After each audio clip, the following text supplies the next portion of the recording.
what's going on in Nigeria right now is very, something that's very devastating and worrying.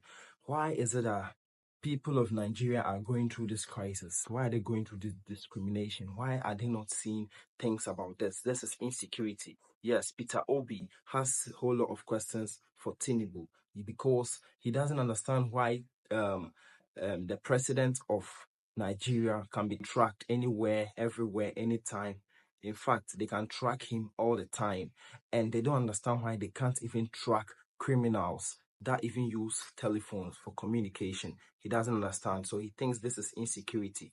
And, this Tinubu is trying to act more like Buhari that people of the northern Nigerians don't want to agree to. And without wasting much time, I'd like us to go and hear some kind of words our lovely man have to say, Peter Obi. Severally, and I continue to say, we can deal with it if we are determined to deal with it. We cannot allow non-state actors to take over the state. We either confront them head on. If we're at war, we know we're at war with them. If we can find partners, those who can even help us to solve it. That's why we're a country. Unfortunately, billions have been expended by government in terms of security votes of all forms and security budgets without achieving much.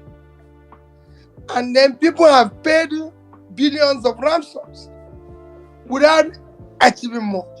So if you put all this together, you know that there must be something we're not doing well and needs to be tackled head on. If we are tackling head on, we will do a lot of work towards solving it. There's no way at this modern time, when I know the government authorities know where I, Peter Obi, is at all time, because I've been told that, because I have a phone. That's what I was told. That the same system can see somebody come with the buses and carry 200 and something kids. These are not something you put in your pocket. These are not taking two people, 200 and something, carry them in buses, move them several kilometers away without anybody stopping them. But yet, if a normal Nigerian is traveling, you see checks all over the place. These people are not being moved in the bush. You can even see some where they move them within 2 days. They have special uniforms and shoes to match them.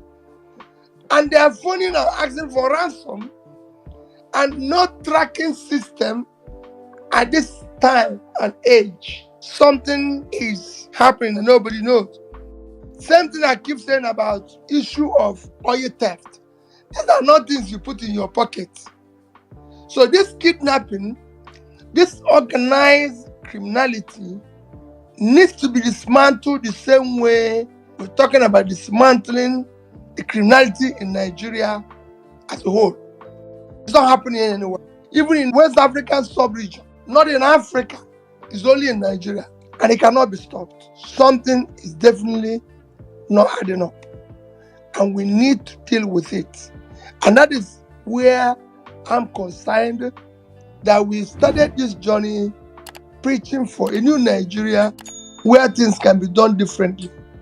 Now, let's see Peter Obi's take on Tinubu's personalization of governance as a family affair. The other time he traveled with his sons, he placed them in the first order of protocol before federal ministers when they do not have any role to play in government according to the Nigerian constitution. We are not in a constitutional monarchy. Tinubu is not a king. Let's take a listen. Well, so that if you follow my politics, I hardly discuss people. Hardly. Go and check throughout the campaign.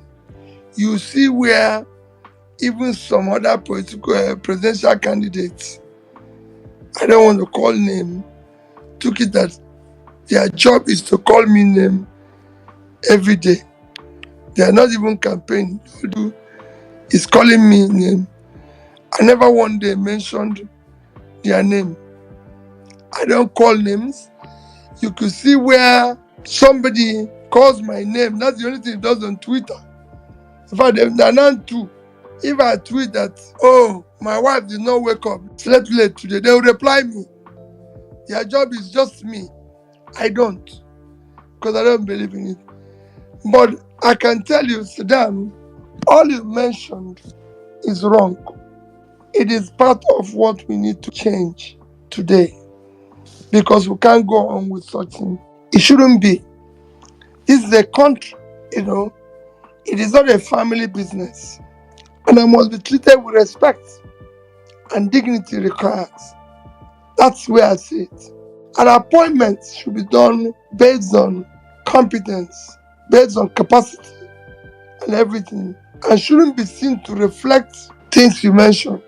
I can tell anybody, and I keep saying it, I challenge anybody to go where I served, and you won't see such. However, that is the component of what we're going to do in the new Nigeria. Peter Obi was just being diplomatic. It is because our system is broken. That's why many politicians will do anything to win an election and start enjoying the trappings of office with their family members and associates. People are more attracted to the position and the benefits rather than serving the people. Politics is supposed to be for accomplished people, not hustlers. People who have conquered greed, that are ready to serve the people. Such people will always make sure there's no conflict of interest. They must make sure they observe federal character. Under Buhari, federal character was thrown away. People that dared to question him were told that he was appointing competent people that can do the job, as if competence only has one ethnicity. In the end, Nigerians have seen that it wasn't because of competence, rather it was nepotism. Tinubu is doing exactly the same thing, and since the executive branch has been doing it, the judiciary has taken it to another level. Chief Justice Ariwola appointed his son and daughter as federal high court judges. He also appointed his younger brother as the auditor of the National Judicial Council. His nephew was also promoted to the appeal court. Many of his relatives hold top positions in the judiciary branch, so it's a broken system. There are many honorable ladies and gentlemen in the National Judicial Council. They shouldn't allow one man to bring so much ridicule to the judiciary just because he's the Chief Justice of the Federation. Anyway, let's end with Peter Obi's take on the election win in Senegal by 44-year-old Faye. It's a very simple thing. It showed the power of the people. The people must resist. The people are the ones suffering. Those who manipulated and who are still manipulating the Nigerian situation today are not the ones suffering. When we say that 185 million Nigerians don't have access to pipe-borne water, the politicians don't belong to that 185 million. And these politicians we're talking is not up to 5 million. If you say today Nigeria is 200 million, no, we're more than 200 million. The total number of politicians, all the people who are causing this problem, should be about 5 million. So you're talking about 0.25%, 0.025% of the population. It's not even up to 5% of the population. So how can 10 million, call even 10 million, 5% of the population, be holding the rest to ransom? Even the rest are not part of the criminality. They can dismantle it. That's what happened in Senegal. The people say no. It is not Sonko or the elected president that said no. It is the people. Because it's the people that are suffering. Today, Nigerians are borrowing money to eat. This I'm talking about those who have jobs. They are borrowing money to add to their pay pocket to be able to eat. Not to do anything, just to feed themselves. So the cost of bread, nobody buys it cheaper. The rich can buy it, the poor can't. Fuel, power. You said there's no access to power. The rich have generators. Some have two. The poor is suffering. So it is time for Nigerians to be able to say no to this criminality. And I'm sure that will happen very soon.